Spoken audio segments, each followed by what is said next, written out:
everyone, my name is Patty Laurel Fillard, and today I'll be reading a few pages from this book. It's called A Long Time Ago, a prehistory of the Philippines. Your great times 5,000 parents lived in what we now call our country, the Philippines. Creation myths are stories that try to explain how the world was formed and where we came from.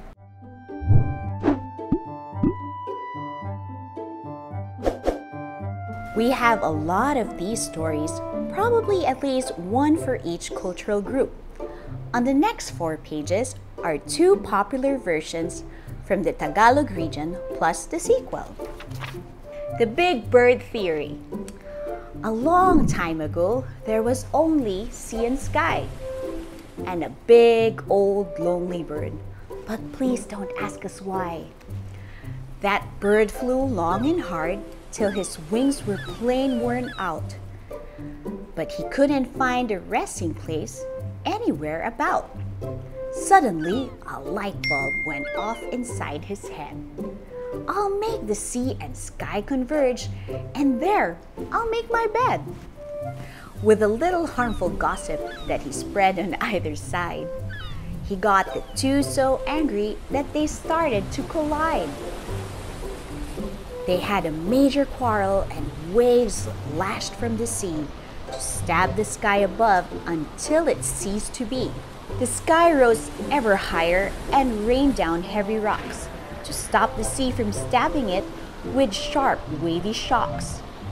They ended up with rocks afloat in waters far below, and these soon formed what we now call an archipelago. Surely you will understand what this little fable means. It tells us that these rocks became what is now the Philippines. Si malakas at si maganda.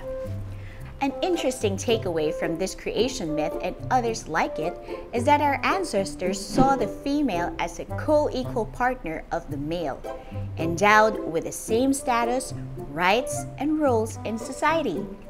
According to the myth, the first man and woman were created from the same matter and appeared at the same time.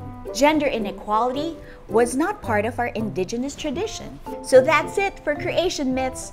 What's interesting is that we can see a common thread in these stories. We can see how Mother Nature was regarded as wondrous and mysterious. We can see how people were completely dependent on their gifts. At the same time, they were at the mercy of her rages. That's a lesson we can apply even today. And another thing that these myths tell us is that our ancestors were highly intelligent and creative. How hard would it be to make up a story about the creation of the world after a long day making tools, gathering fruits and vegetables, fighting off predators, and hunting wild boar?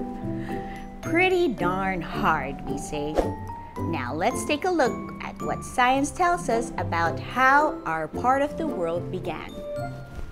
So there, I really enjoyed reading with all of you guys. I hope you also found it pretty funny.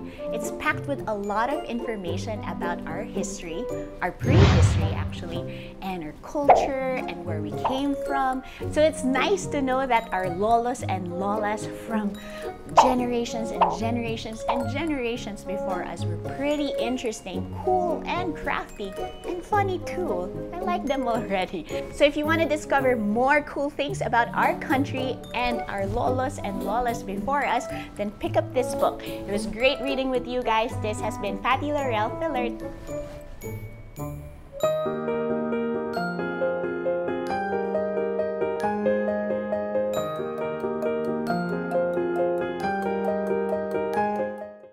Hi, my name is Nikki. If you guys want more shows like this, don't forget to head on over to www.industree.tv.